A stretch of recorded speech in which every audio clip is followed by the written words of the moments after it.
Hi, Vishwas. Thank you for joining us today, and congratulations on securing All India Rank 28 in CLAT PG 2022 examination. Welcome. How are you feeling?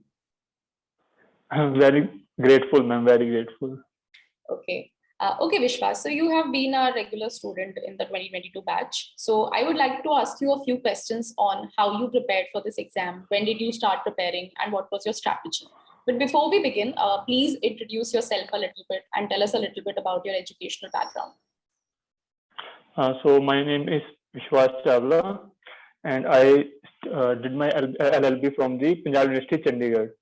And in the final year, I prepared for the CLAT PG, and currently I'm at the NLS Bangalore for the LLM. Right. Okay, Vishwas. So you are still in your college, that is, you were giving your final year exams, and simultaneously you were preparing for CLAT as well.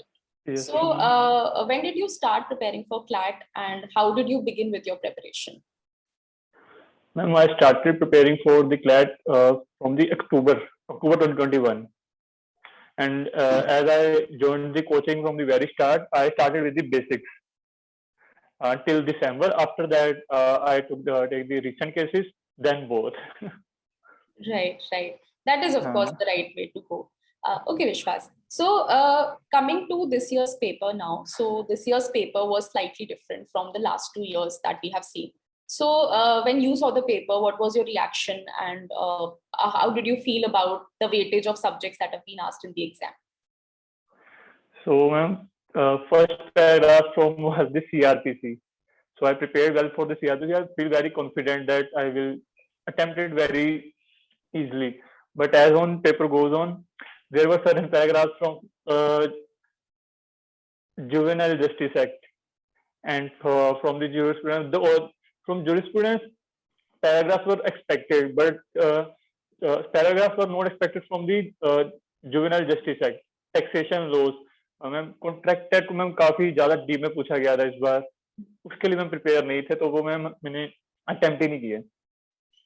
अच्छा, right. तो आपकी क्या strategy थी prepare करने के लिए, क्योंकि exam में there were different kinds of questions, there were conceptual questions, some based on recent case law.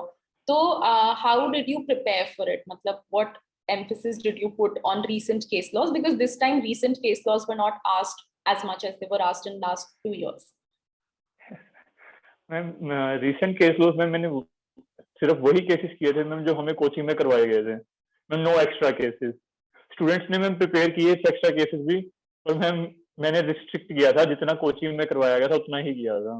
No extra cases, और वो भी मैम एक्स्ट्रा ही था जो कोचिंग में हुआ इस बार, क्योंकि एग्जाम्स में पूछे नहीं गए. राइट. हाँ, वो इस बार का पैटर्न ऐसा था कि they didn't actually focus on recent cases.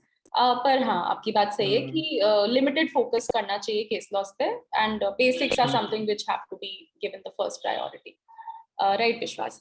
ठीक है विश्वास, तो आपने फिर पेपर को सॉल्व करते time did you face any time management issues, because there were so many passages? Right. No, ma'am, no. Actually, I've attended so many mocks, so I get used to, so I didn't face any time issue. I completed my paper in 2 hours. Right. So how did you go about it? मतलब आपने what did you do to increase your reading speed, or how exactly did you work on that? Ma'am, firstly, ma'am, my preference was always for the newspaper. I used to read newspaper daily. If by any chance I don't have newspaper with me, so I read novels. So both newspaper and novels. अच्छा, तो मतलब essentially आपको हमेशा you were fond of reading, so that has essentially helped you build a good speed. Yes, ma'am. And 30 to 40 minutes daily.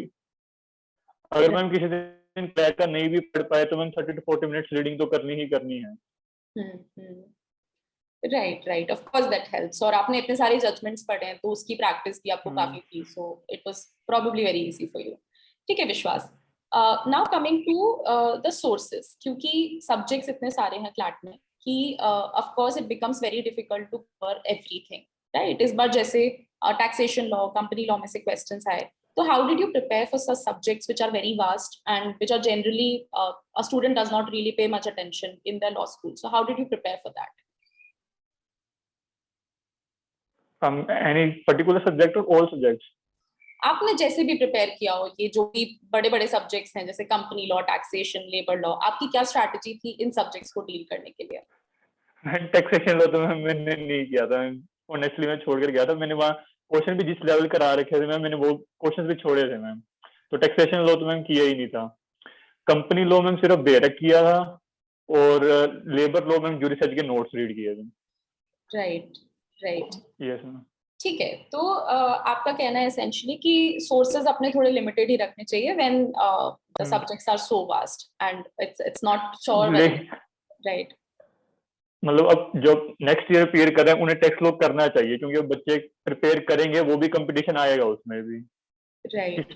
इस year तो काफी unexpected था कि टैक्सेशन लॉ काफी डिफिकल्ट भी था। नेक्स्ट ईयर स्टूडेंट्स हैं उन्हें टेक्स्ट लॉ भी प्रिपेयर करना चाहिए। Right, that's very true. Okay विश्वास, सो आपकी essentially क्या स्ट्रैटेजी थी, क्योंकि इतने सारे सब्जेक्ट्स हैं, तो how did you prepare, like what were the sources that you referred to while preparing for any subject that you know was to be coming in the CLAT exam? Ma'am, for Constitution, I firstly read thoroughly Bare Act 4 to 5 times. Read the Bare Act 4 to 5 times. After that, recent case laws. Ma'am जो जिस topic पर ma'am case laws आ रहे हैं recent, अगर आपको वो important है वो बुक से रीड कर सकते हो वही टॉपिक। जैसे मैम पार्लियामेंट में काफी केसेस आए थे,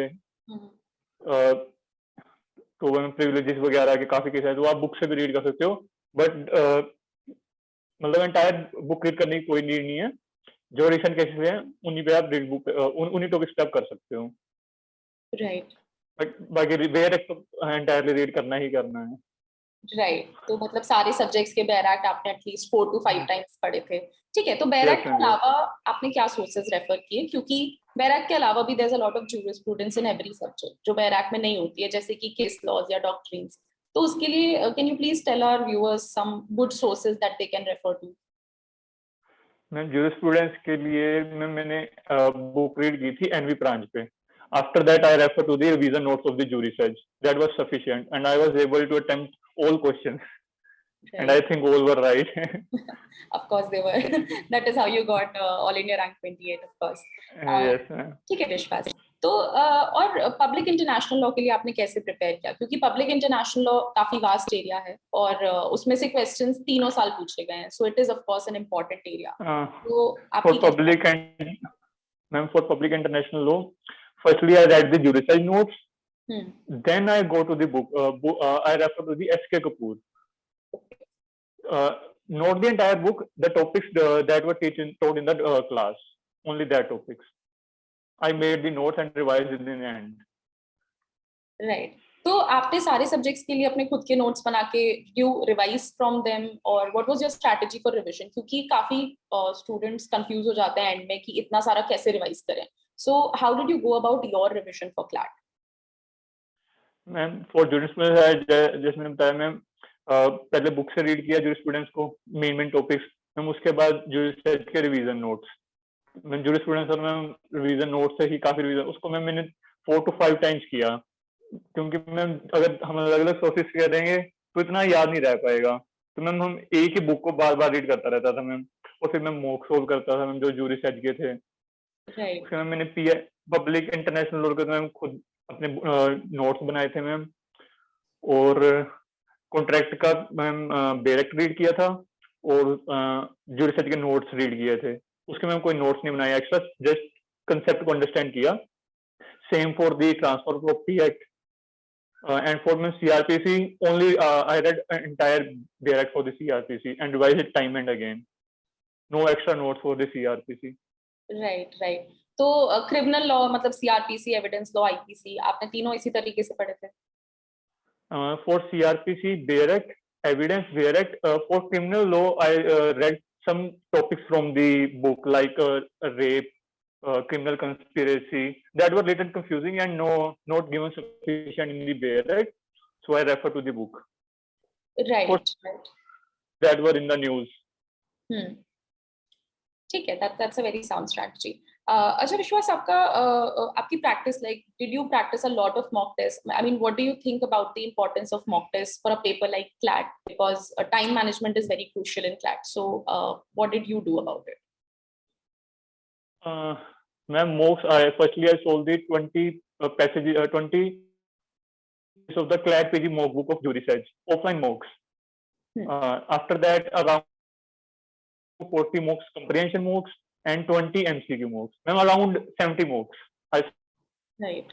mocks before the exams, That's before a the lot final of exam. mocks. Yeah. Right. ठीक है विश्वास. So, अच्छा विश्वास, how should candidates who are aspiring for 2023 or any of the coming batches, how should they go about it? क्योंकि थोड़ी uncertainty तो है pattern में. जैसे अगर आप 2020 का देखो, 2021 का देखो, तो कोई एक पैटर्न नहीं कह सकते कि आप है एग्जाम का. तो आप फ्यूचर एस्पिरेंट्स को क्या एडवाइस देंगे कि how should they go about it? Ma'am, all over preparation रखनी होगी. कुछ ऐसा नहीं कर सकते आप सिर्फ केस लॉस ही करी बेसिक्स नहीं कर रहे. ऐसा भी नहीं कर सकते आप बेसिक्स ही करी जा रहे हैं, केस लॉस. तो मैम ओवर प्रिपरेशन करने के लिए तैयार रहना होगा. कुछ भी सरप्राइज मिल सकता है. तो ओवरऑल प्रिपेयर रहना होगा. कुछ मैं केसेस ही कर लेता हूँ सारे, बेसिक्स नहीं करता. दोनों को मैं 50-50. Right, that is very very true. So Vishwas, आप क्योंकि 5th ईयर में थे तो definitely you have to manage your college studies as well, college के एग्जाम्स की और क्लैट की. तो how did you take on that? Because some people take a drop generally, या तो they have already graduated and then they take. तो आपने दोनों चीजों को मैनेज कैसे किया? मैम, जैसे वैसे मैम फाइनल ईयर का हमारा इतना प्रेशर नहीं था कॉलेज का. जनरली फर्स्ट 4 इयर्स में ज्यादा रहता है, क्लासेस भी कम नहीं थी.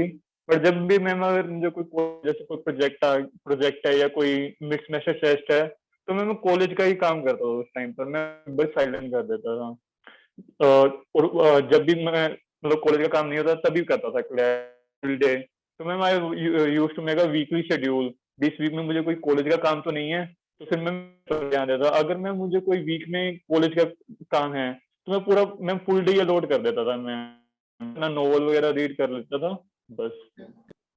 राइट. तो मतलब essentially आपका कहना है कि if anybody who is in their last year of college, तो वो easily दोनों चीजों को मैनेज कर सकते हैं and it is easy to crack. easy तो नहीं, पर हाँ, बिल्कुल मैम, बिल्कुल. doable. easy तो नहीं कहेंगे, सेक्रीफाइस कर. Right right. ठीक है विश्वास, thank you so much for your wonderful insights. अब आपके फ्यूचर प्लान्स क्या हैं? आप एनालिस्ट तो डेफिनेटली ज्वाइन कर ही रहे हैं. What do you intend to do after that? Ma'am, teaching और judiciary. Okay. I will. Right right. तो अगर मैम और कोई अपॉर्चुनिटी, अगर जी, अगर मैम एनालिस्ट में कोई और अपॉर्चुनिटी मिल गया तो उसे भी देखेंगे. वैसे अभी के लिए टीचिंग और judiciary. right right, of course. So that's a very good plan, and I think NLS is a wonderful college to pursue your LLM from, because it will definitely offer you a lot of exposure, and it will of course help you further a career either in teaching or of course in judiciary. So thank you so much Vishwas for joining us today, and all the very best for your future. So, thank you. Thank you ma'am. Yeah. Thank you ma'am.